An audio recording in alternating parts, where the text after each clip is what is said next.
Ladies and gentlemen, this is an article that came out in the Philadelphia Tribune, December 31st, 2018.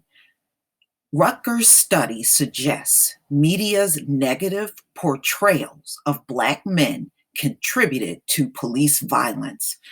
Ladies and gentlemen, we have been calling the US media part of the government's propaganda. Many of us are fully aware of what the media does in America.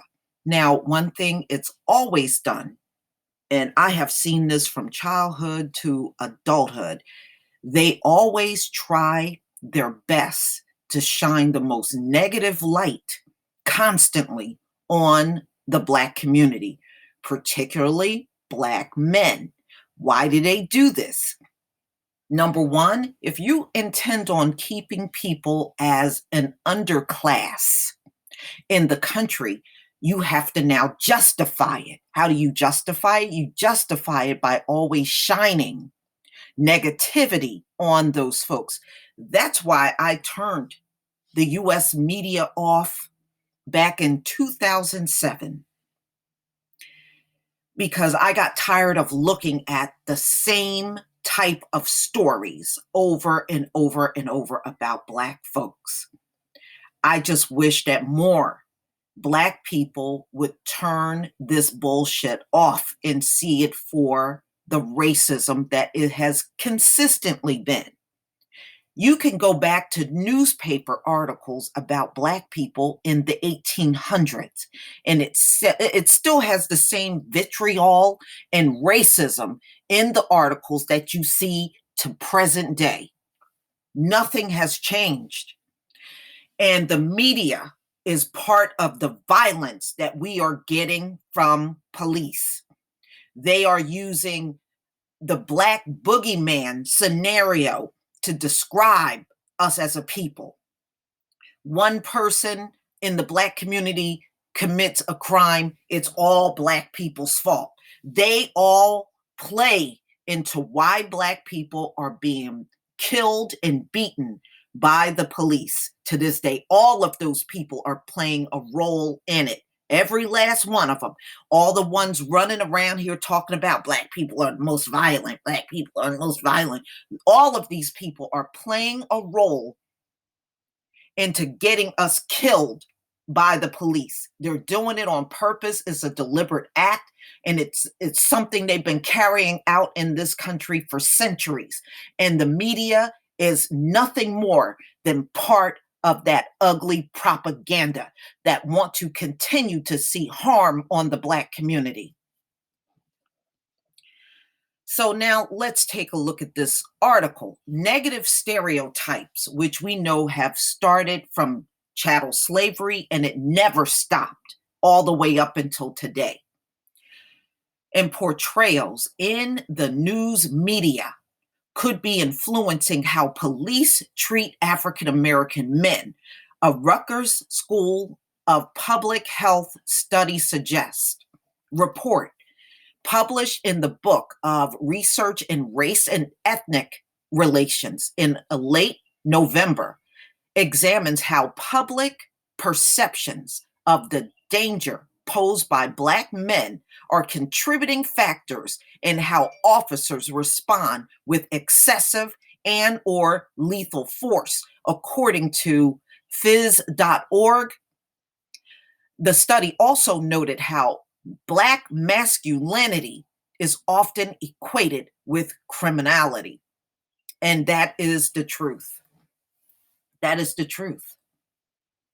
The media has hyped up all kinds of falsehoods on Black men, but they don't do the same thing to white men in this country.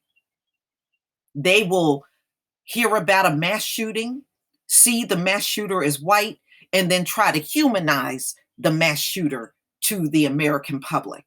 But with Black people, it is a 24-hour cycle of negativity around the clock. Negativity about our men, about our women, and our children. A 24-hour cycle of it. At this point, we should all hate the US media. None of us should like anything about these folks and their TV stations and their newspaper and their internet, propaganda. So when you see them always trying to hype up the worst about a black man, at that point, you need to turn those channels off and never go back to them again. Unfortunately, even with this kind of article coming out, there are going to be black people hell bent on still turning on the media and watching it and believing it. You got black people in this country that believe the worst about their own people. And all of that is still attributed to the same rotten ass media in this country. They want to always believe the worst about another black person. Unarmed Black Americans are 5 times more likely to be shot and killed by police than unarmed white Americans. So when they come to you talking about the police are killing more white people than black people, no, they aren't. No, they aren't. Said Professor Pamela Valera, a lead author of the study. We believe that media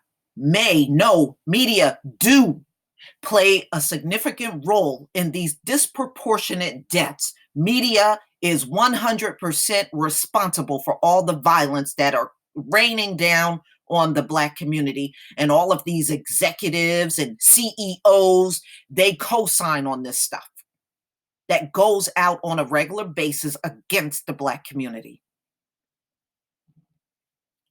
She added the stereotypes held consciously and unconsciously about the criminality and dangerousness of black men influence the rate at which they are stopped and engaged by police. As part of their study, researchers reviewed 3 iconic newspaper coverage of the fatal shooting of 18-year-old Mike Brown by white Ferguson police officer Darren Wilson. In 2014, researchers chose the New York Times, the Washington Post, and the Los Angeles Times for their ability to impact public opinion, the report stated. According to Rutgers, the researchers analyze how race, and of course, black masculinity has always been an issue in this country, and they try to do everything to downgrade it. And you can take this all the way back to the lynchings and cutting off a black man's penis. Their masculinity has always been a threat, and it's still a threat by the way the media reports on black men. Brown and Wilson were presented in the media coverage of Brown's death and Wilson's testimony. The researchers analyzed 40 articles from the 3 newspapers, taking into account which voices were given space in each article.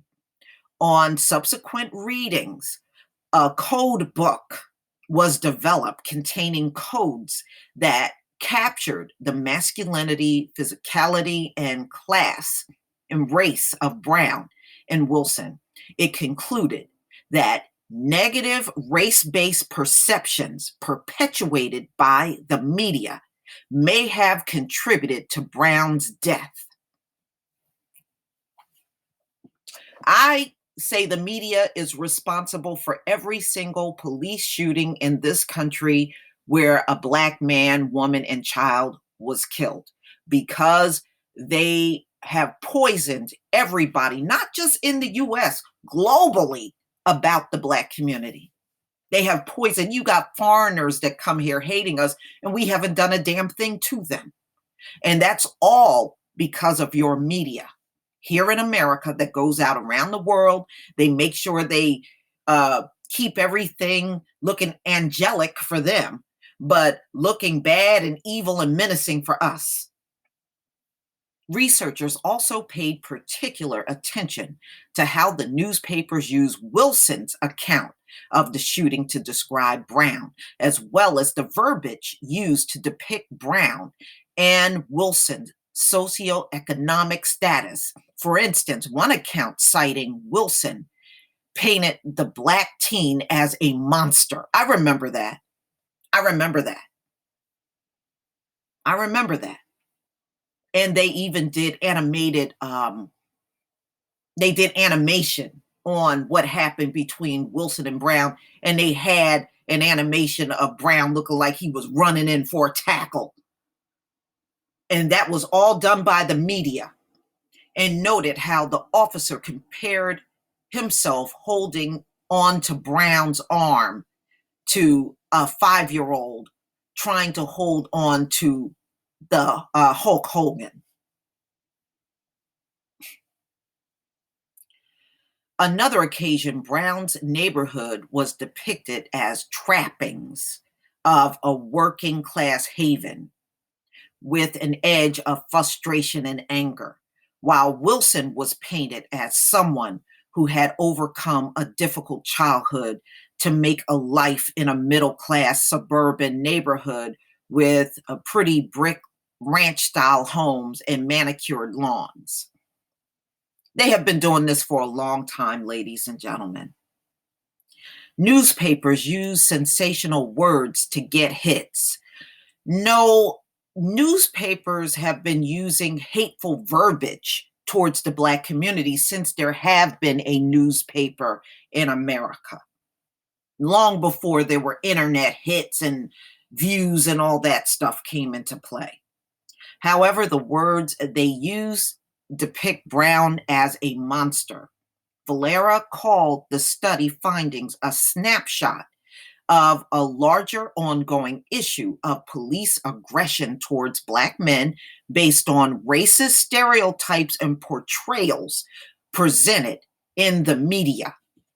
And we have known this forever, known it for generations, since the perceptions that Wilson held of Brown are indicative of more general attitudes of Black men.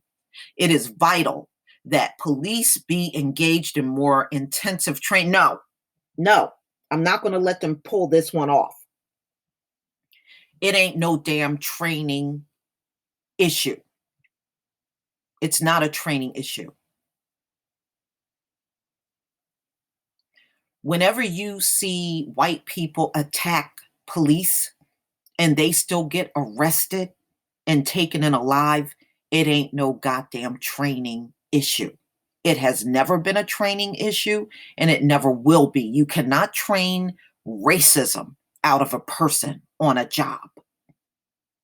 No job can train that out of you.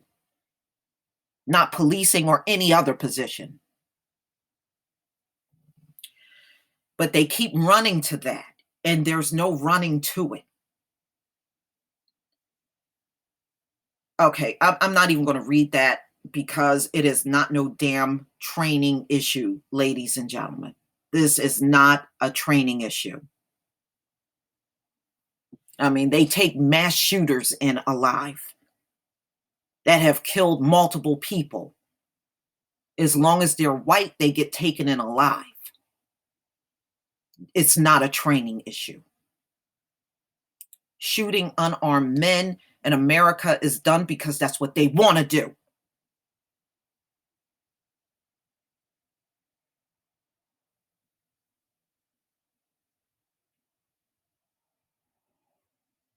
I blame racism in America on the people that started it and have done nothing through the years to end it.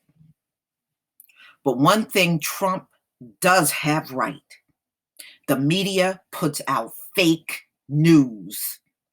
And we in the Black community know they have been doing nothing but putting out fake news about us for centuries.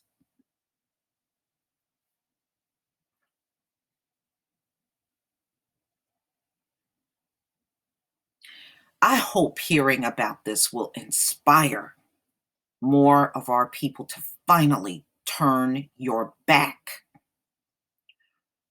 on listening to mainstream media on your television.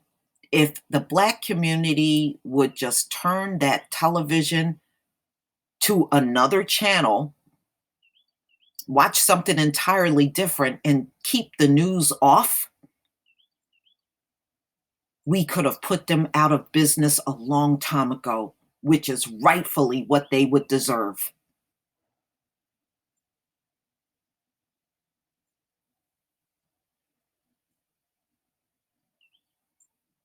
And the next time they try to use the term toxic masculinity on our men, you totally reject that shit.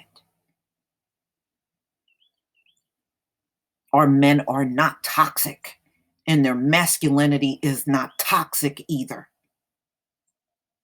You reject that wholeheartedly. We should all be pushing back against that.